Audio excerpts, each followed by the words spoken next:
கோவை விமான நிலையத்தில் அதிமுக பொதுச் செயலாளர் எடப்பாடி பழனிசாமி செய்தியாளர்களை சந்தித்து வருகிறார். அந்த காட்சிகளை பார்க்கலாம். கிட்டத்தட்ட ஒரு வாரத்திற்கு முன்பு கோவை மாநகர பகுதியில் விமான நிலையத்துக்கு அருகில ஒரு கல்லூரி மாணவியும் அவருடைய ஆண் நண்பரும் காரில் பேசிக் கொண்டிருந்த பொழுது போதை ஆசாமிகள் 3 பேர் அந்த காரில் இருந்த ஆண் நம்பரை தாக்கிவிட்டு கல்லூரி மாணவியை 3 பேரும் தூக்கி கொண்டு புதருக்குள் சென்று பாலியல் கொடுமை செய்திருக்கின்றார்கள். இது ஒரு கொடுமையான செயல். இது மக்கள் நடமாட்டம் அதிகமாக இருக்கின்ற இந்த பகுதி, விமான நிலையத்துக்கு அருகில் இருக்கின்ற இந்த பகுதியிலேயே இப்படிப்பட்ட சம்பவம் நடைபெற்றது மிகுந்த அதிர்ச்சியும் வேதனையும் அளிக்கின்றது. இந்த நிகழ்விலிருந்து தெரிய வருவது, தொடர்ந்து திராவிட முன்னேற்ற கழக ஆட்சியில் பெண்களுக்கு பாதுகாப்பு இல்லை, சிறுமிகளுக்கு பாதுகாப்பு இல்லை, பாலியல் கொடுமை சர்வசாதாரணம் நடக்கின்றது. குற்றச்செயல் ஈடுபடுகின்றவர்கள் கொஞ்சம் கூட அச்சமில்லாமல், காவல்துறையிடம் பயம் இல்லாமல் இப்படிப்பட்ட தொடர் நிகழ்வுகள் தமிழகத்திலே நடைபெற்றுக் கொண்டிருக்கின்றது.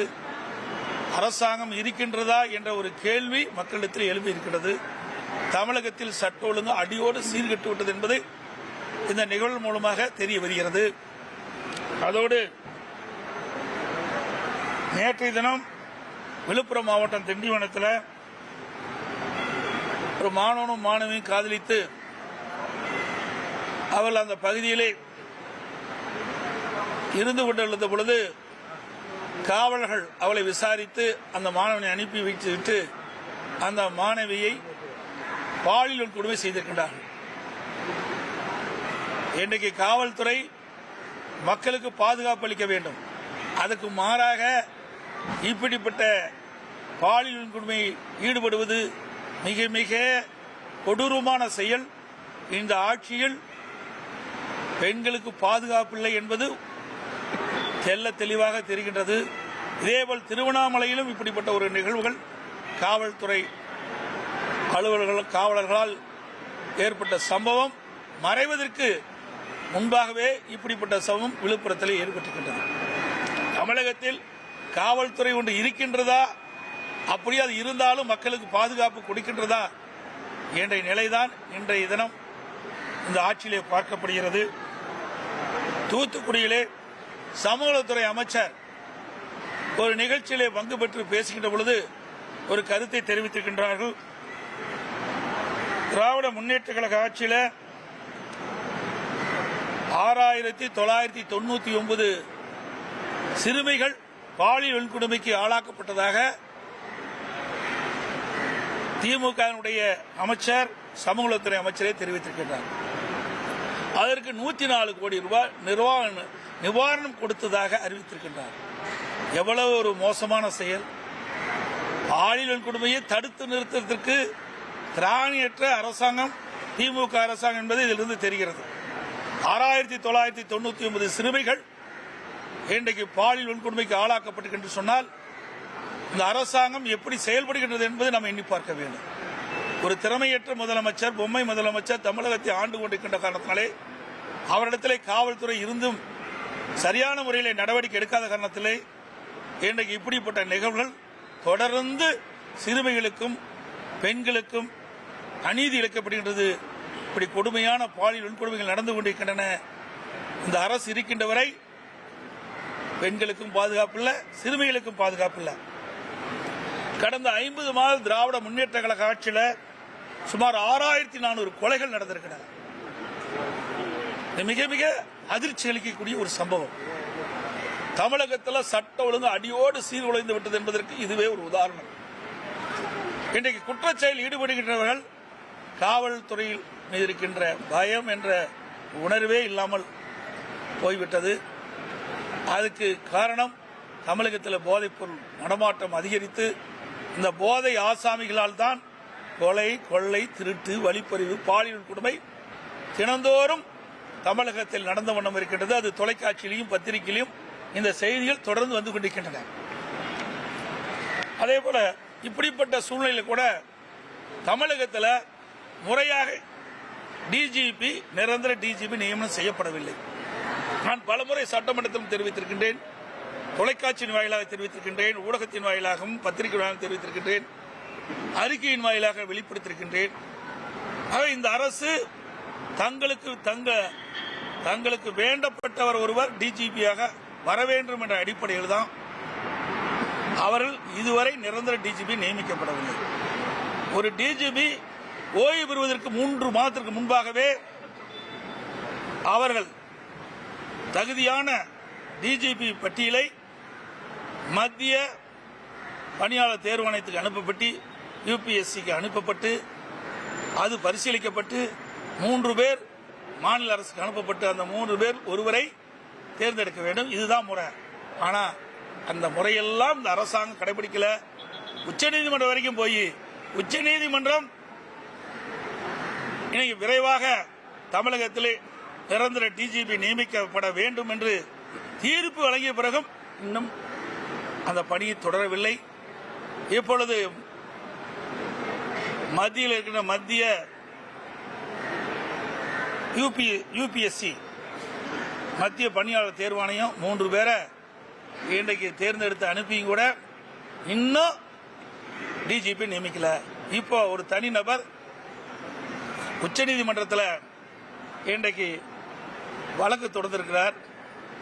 அந்த வழக்கின் அடிப்படையில் உச்சநீதிமன்றம் 3 வாரத்தில் தமிழ்நாடு அரசு விளக்கம் அளிக்க வேண்டும் என்று கேட்டிருக்குது. ஏன் இவ்வளவு குளறுபடி? இந்த அரசாங்கம் ஏன் டிஜிபி நியமிப்பதில் இவ்வளவு பாரபட்சம் காட்டுறாங்க? ஆக இப்படி நிரந்தர டிஜிபி நியமிக்காத காரணத்தினால்தான் முறையாக சட்ட ஒழுங்கு பராமரிக்கப்பட முடியாத ஒரு சூழ்நிலை தமிழகத்தில் ஏற்பட்டிருக்குது. இன்னொன்னு, வாக்காளர் சிறப்பு தீவிர திருத்தம் இன்னைக்கு மேற்கொண்டிருக்கிறாங்க. தேர்தல் ஆணையம் அறிவிச்சிருக்குது, எஸ்ஐஆர் அறிவிச்சிருக்குது. சுமார் 21 ஆண்டு காலம் இந்த பணியை மேற்கொள்ள. இதற்கு முன்பு 8 முறை இந்த சிறப்பு தீவிர திருத்த வாக்காளர் பட்டியல் பணி நடந்திருக்குது. இன்றைக்கு ஒவ்வொரு சட்டமன்ற தொகுதியிலையும் பல்லாயிரக்கணக்கான வாக்காளர்கள் இறந்தவர்கள் இடம்பெற்றிருக்கிறாங்க. தொடர்ந்து ஒவ்வொரு தேர்தலையும் அவர்கள் அந்த வாக்காளர் பட்டியலில் இடம்பெற்றே இருக்கிறாங்க. அதே போல நகரத்தில் குடியிருக்கின்றவர்கள் வீடு மாறி போயிடுறாங்க, அல்லது வெளி மாநிலத்துக்கு போயிடுறாங்க, வெளிநாட்டுக்கு போயிடுறாங்க. அவருடைய பெயரும் தொடர்ந்து பல ஆண்டுகளாக வாக்காளர் பட்டியல் இடம்பெற்றே இருக்குது. இப்படி முறைகேடாக இருக்கின்ற இந்த வாக்காளர்கள் எல்லாம் விடுவிக்கப்பட்டு தகுதியான வாக்காளர்களை வாக்காளர் பட்டியலில் இடம்பெற வேண்டும் என்ற அடிப்படையில் தான் எஸ்ஐஆர் பணி முக்கியம், எஸ்ஐஆர் முக்கியம். அதற்காக தேர்தல் ஆணையம் அறிவிச்சிருக்குது. அதை எதுக்குறாங்க திராவிட முன்னேற்ற. எஸ்ஐஆர் என்றாலே அலறாங்க, என்னன்னே தெரியல. சார் என்று அலறாங்க. இப்ப எஸ்ஐஆர் என்ற கேட்டாலும் பதறாங்க. கூட்டணி கட்சி சேர்ந்தவர்கள்லாம் அலறாங்க, என்னன்னே தெரியல. இதுல என்ன தவறு இருக்குது? காலம் போதாதுங்கிறாங்க. 1 மாத காலம் கொடுத்திருக்கிறாங்க. ஒவ்வொரு பாகத்திற்கும் ஒரு பிஎல்ஓ அரசு அலுவலரை நியமிக்கிறாங்க. அவள் வீடு வீடாக கொண்டு போய் அந்த படிவத்தை கொடுத்து பிறகு படிவம் பூர்த்தி செய்யப்பட்டு அதை திரும்ப பெற்று சம்பந்தப்பட்ட அதிகாரிகள் ஒப்படைக்கிறாங்க. இதில் எந்தவித ஒரு காலதாமதம் ஏற்படுறதுக்கு வாய்ப்பே இல்லை. ஏன்னா ஒவ்வொரு முறையும் தேர்தல் வருது. தேர்தல் வருகின்ற பொழுது அந்த வாக்காளர்கள் வாக்களிப்பதற்கு அடையாள ஸ்லிப் கொடுக்கறாங்க. இப்ப 5 நாள்ல கொடுத்துறாங்க. ஒரு பாகத்தில் இருக்கின்ற அனைத்து வாக்காளர்களுக்கும் 5 நாட்களில் அந்த பூத் ஸ்லிப் கொடுக்கப்பட்டு அவர்கள் போய் வாக்களிக்கிறாங்க. அப்படி இருக்கின்ற பொழுது 1 மாதம் கொடுத்திருக்கிறாங்க. ஒரு பாகத்திற்கு சுமார் 1200 வாக்குகள் என்று வைத்துக் கொண்டார் கூட சுமார் 300 வீடு தான் இருக்கும். அதுக்கு மேல இருப்பதற்கு வாய்ப்பே இல்லை. அப்படி 300 வீடு இருக்கின்ற பொழுது ஒரு நாளைக்கு 50 வீடுனா கூட 6 நாள் கூடுதல் 2 நாள் எடுத்துட்டா 8 நாள்ல இந்த படிவத்தை அனைத்து வீடுகளிலும் கொடுத்துடலாம். அப்படி வீட்டில் இல்லாத போது மீண்டும் ஒரு 2-3 நாள் கழித்து மீண்டும் அந்த சம்பந்தப்பட்ட பிஎல்ஓ அவர்கள் எந்தெந்த வீட்டில் கொடுக்கலையோ அந்த வீட்டில் கொண்டு கொடுக்கலாம். அதை வாங்குறதுக்கு போதுமான கால அவகாசம் இருக்குது. ஆனால் திமுகவும் அதேமாதிரி கூட்டணி திமுக கூட்டணியில் அங்கம் வைக்கின்ற கட்சிகளும் எதிர்க்கின்ற நோக்கம் இதுல இறந்தவர் பட்டியலில் இறந்தவரெல்லாம் இந்த வாக்காளர் பட்டியலிருந்து நீக்கக்கூடாது. அதே போல அந்த பாகத்தில் குடி பல ஆண்டுகளாக இல்லாத இருந்து வேற இடத்துக்கு போயிருந்தாலும் அவர்களும் இடம்பெற்றிருந்தா திருட்டு ஓட்டு போடுறதுக்கு வசதி. தேர்தல் நாள் போது இறந்தவர்கள்லாம் உயிர் பெற்று ஓட்டு போட வந்துடுறாங்க. அது திமுக கை வந்த காலம். அதனாலதான் இவ்வளவு பயம். இதுல என்ன தவறு இருக்கிறதுக்கு வாய்ப்பே கிடையாது. எல்லாத்துக்கும் PLA2 போட்டுக்கிறோம். ஒவ்வொரு கட்சிக்கும் PLA2 போட்டுக்கிறோம். அவர்கள் PLO போய் வீடு வீடாக அந்த படிவத்தை கொடுக்கின்ற பொழுது அவர்களோட சென்று அவர்கள் சரியாக அந்த பணியை மேற்கொள்ள என்று அவர்கள் கண்காணிக்கலாம். அதுக்கு தேர்தல் ஆணையம் முழு வாய்ப்பு கொடுத்திருக்குது. அப்படி இருக்கின்ற பொழுது வேண்டுமென்றே திட்டமிட்டு ஒரு தவறான செய்தியை மக்களிடத்திலே பதிய வைக்க என்பதற்காக இன்றைக்கு ஆர்ப்பாட்டம் நடத்துறாங்க. ஏன் இறந்தவர் ஓட்டை நீக்க என்ன தவறு? பல ஆண்டுகளாக குடியில்லாம ஒரு வீட்டில் புதுசா ஒருத்தர் குடி வந்திருக்கிறாரு. ஆனா ஏற்கனவே குடியிருந்தவர் தான் அந்த வாக்காளர் தொடர்ந்து இடம்பெற்று இருக்கிறாரு. இப்படி இருக்கின்ற பொழுது தேர்தல் நேரத்தில் இந்த வாக்குகளில் எல்லாம் திராவிட முன்னேற்ற கழகம் கள்ள ஓட்டு போட்டு ஒவ்வொரு முறை இருந்திருக்குது.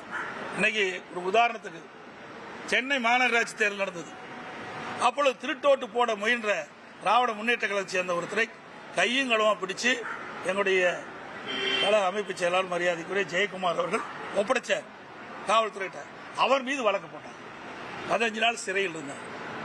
இப்படிப்பட்ட நிகழ்வுகள் எல்லாம் நடைபெறக்கூடாது என்பதற்கு தான் SIR இன்றைக்கு தேர்தல் ஆணையம் அறிவிச்சிருக்குது. இதையெல்லாம் வேண்டுமென்றே திட்டமிட்டு மக்களிடத்தில் ஒரு அச்ச உணர்வை ஏற்படுத்தி அவர் வாக்குகள் பறிபோகும் என்று ஒரு தவறான செய்தியை வெளிப்படுத்திட்டு இருக்கிறாங்க. ஏன் அவர்களுக்கு PLA2 இருக்கிறாங்க, கூட்டணி கட்சிக்காரருக்கு PLA2 இருக்கிறாங்க. இன்னைக்கு பல கட்சி ஒன்றாக இணைந்துதான் நீங்க சொல்றீங்க. எல்லாத்துக்கும் ஒவ்வொருத்துக்கும் ஒவ்வொரு பூத்துக்கும் ஒவ்வொரு பாகத்திற்கும் ஒரு PLA2 கட்சி ஒரு 5-6 கட்சி கூட்டணி இருக்குது. 5-6 பேரும் PLA2 பெற்றிருப்பாங்க. 5-6 பேரும் போங்க. அதுல தவறு இருந்தா அந்த தவறு சுட்டி காட்டுங்க. அவர்கள் அதை சரி செய்வாங்க. இதுல எந்தவித தவறு செய்வதற்கு வாய்ப்பே கிடையாது. ஆனா வேண்டுமென்றே திட்டமிட்டு மக்களை குழப்பி ஒரு தவறான செய்தியை மக்களிடத்தில் பரப்பி வருவாங்க. இது ஏற்றுக்கொள்ள முடியாது. அனைத்து இந்திய அண்ணா திராவிட முன்னேற்ற கழகத்தை பொறுத்த வரைக்கும் ஒரு தகுதியான வாக்காளர் பட்டியல் இடம்பெற வேண்டும். தகுதியானவர்கள் தேர்தல் நேரத்தில் வாக்களிக்க வேண்டும் என்பதுதான் எங்களுடைய நிலைப்பாடு. அந்த காரணத்திற்காகத்தான் இந்த SIR நாங்கள் ஆதரிக்கிறோம். ஏன்னா 21 ஆண்டுக்கு பிறகுதான் இப்போ வருது. இன்னைக்கு உதாரணமா ஈரோடு கிழக்கு சட்டமன்ற தொகுதி இடைத்தேர்தல் நடந்தது. அப்பொழுது அங்க ஒரு குடிசை மாற்று வாரியத்தில் சுமார் 1600 வாக்குகள் குடிசை மாற்று வாரியத்துடைய கட்டணம் முழுசு இடிச்சிட்டாங்க. இடிச்சு ஒரு வருஷம் ஆகியும் அந்த வாக்காளர் பட்டியலிருந்து வாக்காளர் பெயர் இடம்பெறல. வாக்காளர் பெயர் இடம்பெற்றிருக்குது. உடனே நாங்கள் மாவட்ட ஆட்சியர் போய் நாங்கள் முறையா சம்பந்தப்பட்ட படிவத்தின் மூலமாக இதை கொடுத்து இங்கே குடிசை மாற்று வாரியத்திற்கு வீடுகள்லாம் இடிக்கப்பட்டு விட்டது, அந்த வாக்காளர்கள் நீக்கப்பட வேண்டும் என்று கோரிக்கை வச்சேன். எந்தவித நடவடிக்கை எடுக்கல. இன்ன வரைக்கும் வாக்காளர் பட்டியல் இருக்குது. இன்று வரை குடிசை மாற்று வாரியத்தில் ஈரோட்டில் கிழக்கு சட்டமன்ற தொகுதியில் குடிசை மாற்று வாரியம் அந்த வீட்டை முழுமையாக இடிக்கப்பட்டு விட்டது. அந்த பகுதியில் வசிக்கின்றவர்களுடைய பெயர் இன்னும் வாக்காளர்கள் இருந்திருக்குது. ஆக இப்படிப்பட்ட நிலையெல்லாம் மாற வேண்டும். இப்படிப்பட்ட வாக்காளர்கள் எல்லாம் வாக்காளர் பட்டியலிருந்து விடுவிக்க வேண்டும். முறையாக அவர்கள் எங்கே போய் தங்கி இருக்கிறார்களோ எங்கே போய் இருக்கிறார்களோ அதை கண்டுபிடித்து அவர்களே வாக்காளர் பட்டியலில் இடம்பெற வேண்டும். இதுதான் எங்களுடைய நிலைப்பாடு. உச்சநீதிமன்றத்தில் திமுக வழக்கு தொடர்ந்திருக்கு. அதுல அதிமுகவும் தன்னை இணைச்சுக்கணும்னு சொல்லி ஒரு பெட்டிஷன் போட்டிருக்கீங்க. ஆமா, ஏன்னா இதுல சில தவறான தகவலை திமுக பதிவு வச்சா அதை சரி செய்யணும்ல. மக்களுக்கு ஏற்படுகின்ற பிரச்சனையை நாங்க உண்மை நிலையை எடுத்து சொல்றதுதான் நாங்க போயிருவோம் ஜாயின் பண்ணிருக்கிறோம். அதுல இல்லைன்னா வேண்டுமென்றே திட்டமிட்டு ஒரு தவறான தகவலை நீதிமன்றத்தில் பதிவு செய்யப்படும். என்ன அவங்களுக்கு பதற வேண்டிய அவசியம் என்ன? ஏன் பதறாங்க? ஏன் அலறாங்க? உங்களுக்கு ஊடக நம்பர் பத்திரிகை அத்தனை பேருக்குமே தெரியும். தெரியாத ஒண்ணுமே கிடையாது. ஆக வேண்டுமென்றே திட்டமிட்டு ஒரு குழப்பத்தை உருவாக்கி கொண்டிருக்கின்றார். ஏதோ SIR வந்தா மக்களுக்கு வாக்களிக்கக்கூடிய உரிமையை பறிபோயிரும் என்ற ஒரு தவறான செய்தியை பரப்பிட்டு வராங்க. இது கண்டனத்துக்குரியது. இன்றைக்கு பல முறை இந்த SIR பணி தமிழகத்தில் நடந்திருக்கு. 8 முறை நடந்திருக்கு இதுக்கு முந்தி. ஆக அப்பெல்லாம் பதறல. ஸ்டாலின் அவர்கள் பதறதுக்கு காரணமே அதில் இருக்கிற இறந்தவர்கள் வாக்குகள், அங்கே வசிக்காதவர்கள் வசிப்பதாக வாக்காளர் பட்டியலில் இடம்பெற்றிருக்கின்ற வாக்காளர்கள் இப்படிப்பட்ட வாக்காளர்களை தேர்தல் நேரத்திலே கள்ள ஓட்டு போடுவதற்கு இனி முடியாது. எஸ்ஆர் வந்து விட்டார். அதனாலதான் இந்த குளறுபடியை, இந்த அவதூறு செய்தியை பரப்பி வர்றாங்க.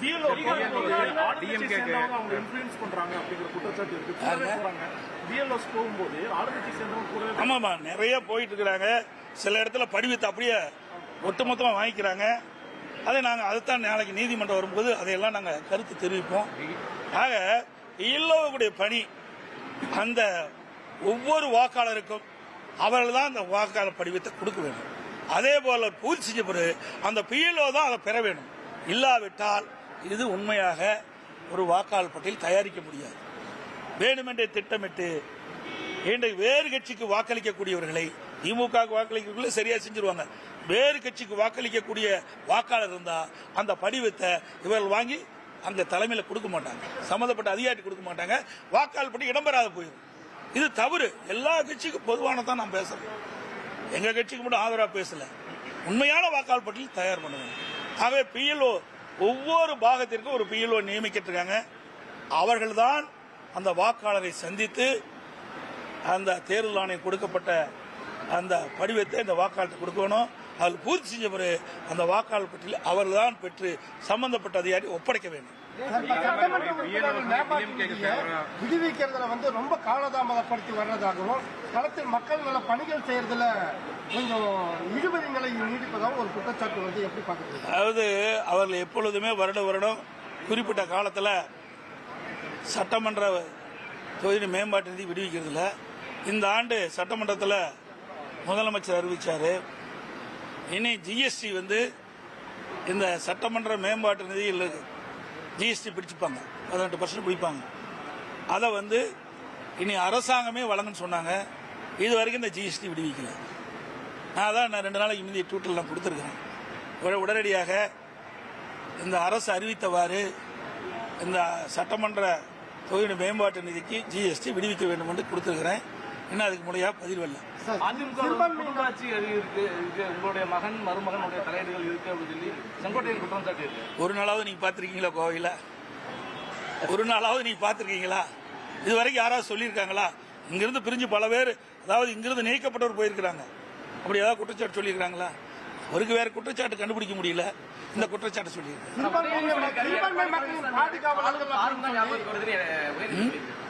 எடப்பாடி பழனிசாமினாலே காலும் தான் ஞாபகத்துக்கு வருதுன்னு சொல்லி ஒரு விமர்சனம் பண்ணியிருக்காரு உதயநிதி ஸ்டாலின். எடப்பாடி பழனிசாமினாலே காலும் தான் ஞாபகத்துக்கு வருது அப்படின்னு எனக்கு அது புரியலையே. அதாங்க வேணுமென்றே திட்டமிட்டு இப்படி செய்தி சொல்றது. வேற எந்த செய்தியும் கிடைக்கல. ஒரு அரசியல்வாதி முறையா அரசியல் சம்பந்தப்பட்ட பேசினா பரவாயில்ல. அதை விட்டுட்டு சம்மதம் இல்லாத பேசுறதுலாம் சிறுபிள்ளைத்தனம். நல்லா புரியுதுங்களா? ஒரு முதிர்ந்த அரசியல்வாதி மக்களுடைய பிரச்சனை என்ன இருக்குன்னு தான் பார்க்கணும். அதைத்தான் நாங்க பார்த்துட்டு இருக்கோம். அதிமுக அதைத்தான் பார்க்குது.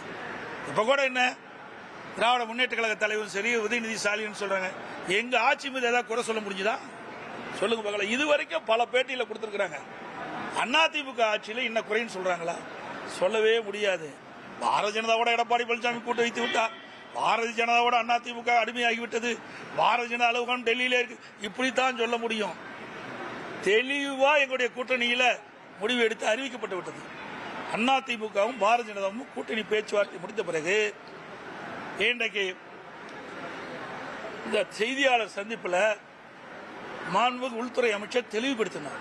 அமித்ஷா அவர்கள் தெளிவுபடுத்தினார். அதுல பாரதிய ஜனதா அதிமுக கூட்டணி அமைச்சிருக்குது. இந்த கூட்டணிக்கு அதிமுக தான் தலைமை தாங்கும். தெளிவா நீங்க பேட்டியில் போடுங்க. அடிக்கடி மாத்தி போடாது. அனைத்து இந்திய அண்ணா திராவிட முன்னேற்ற கழகம் தான் எங்கள் கூட்டணிக்கு தலைமை தாங்கும். இனி செல்லும் இடமெல்லாம் செய்தி. தந்தை டிவியின் வாட்ஸ்அப் சேனலை ஃபாலோ பண்ணினா செல்லருக்கும் இடமெல்லாம் செய்தி. இதோ QR கோட் இப்பவே ஸ்கேன் பண்ணுங்க, ஃபாலோ பண்ணுங்க.